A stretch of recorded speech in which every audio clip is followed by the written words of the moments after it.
정직 2개월이 확정된 윤석열 검찰총장 측은 오늘 안에 징계를 취소해달라는 행정소송과 함께 집행정지도 신청할 예정이라고 밝혔습니다. 어제 사의를 표명한 추미애 장관은 오늘 휴가를 내고 출근하지 않았습니다.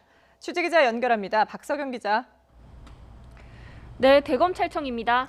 윤 총장이 오늘 중으로 징계 취소를 요구하는 소송과 함께 집행정지를 신청하기로 했다고요?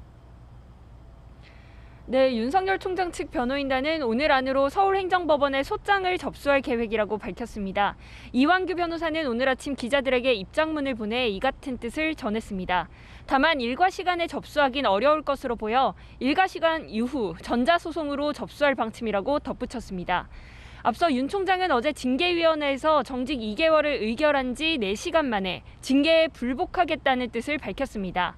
윤 총장은 임기재 총장을 내쫓으려는 위법한 절차와 사유를 내세운 불법 부당한 조치라고 이번 징계를 규정했습니다. 그러면서 헌법과 법률에 따라 잘못을 바로잡겠다며 법적 대응을 시사했습니다. 윤 총장은 어제 문재인 대통령이 징계를 제거하기 전 퇴근했는데요. 평소와 같이 지하주차장을 이용해 귀가했고 별다른 소감을 밝히지는 않았습니다. 변호인단은 이미 어제 행정소송에 들어가겠다는 뜻을 밝힌 뒤 곧바로 소장 작성 준비에 돌입했는데요. 앞선 직무정지 때에 이어 또 한 번 집행정지 신청이 받아들여지면 후폭풍은 상당할 것으로 보여 법원 판단에 관심이 쏠리고 있습니다. 네, 사의를 표명한 추미애 법무부 장관은 오늘 연가를 냈다고요? 네, 추미애 법무부 장관은 오늘 연가를 내고 출근하지 않았습니다. 추 장관은 어제 문재인 대통령에게 윤 총장 징계를 제청한 뒤 사의를 표명했습니다.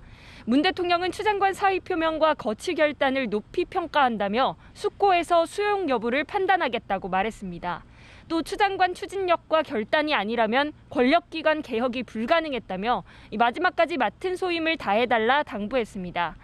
추 장관은 어제 자신의 SNS에 산산조각 나더라도 공명정대한 세상을 향한 꿈이라며 사의 표명 후 첫 소회를 밝혔습니다. 이어 모든 것을 바친다 했는데도 아직 조각으로 남아있다면서 하얗게 밤을 지새운 국민 여러분을 사랑하고 존경한다고 덧붙였습니다. 사상 초유의 검찰총장 징계에 대해서 검찰 내부의 충격도 상당하다고요? 네, 윤 총장 2달 정직 처분으로 검찰은 다시 조남관 차장검사 대행 체제로 들어갑니다. 지난달 말부터 2주 동안 이어진 직무정지 사태에 이어 2번째입니다. 월성 원전 관련 수사 등 윤 총장이 직접 챙겨왔던 주요 사건은 지휘 공백 사태로 주춤할 가능성이 큽니다. 당장 다음 달부터 시행되는 수사권 조정 대응도 위축될 수 있습니다. 검찰 내부망에는 현직 검사들의 비판글이 다시 올라오기 시작했는데요.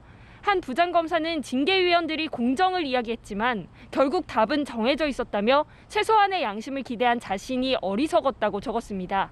한 평검사는 이번 징계가 우리 사법 역사에 큰 오점이 되는 게 아닌지 대통령이 숙고해달라고 간청했습니다.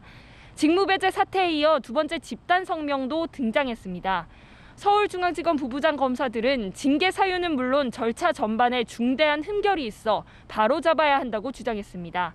전직 검찰총장 9명도 성명을 통해 보장된 임기를 사실상 강제로 중단시키는 이번 징계가 검찰총장 정치적 독립성을 해치는 선례가 될 것 같다고 비판했습니다.